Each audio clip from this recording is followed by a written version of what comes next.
Welcome back to our channel. In today's video, we will show you how to report a comment as spam in YouTube on your PC.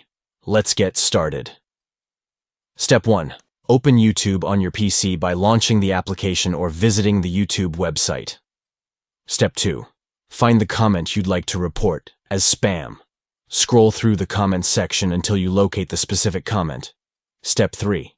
Select the More option, which is represented by 3 dots. This will open a drop-down menu with additional options. Step 4. From the drop-down menu, choose the Report option. This will bring up a list of report categories. Step 5. Select the category Unwanted commercial content or spam. This category is specifically for reporting spam comments. Step 6. Finally, click on the Report button to submit your report. YouTube will review the comment and take appropriate action. And that's how you report a comment as spam in YouTube on your PC. It's an important step in maintaining a positive and spam-free community.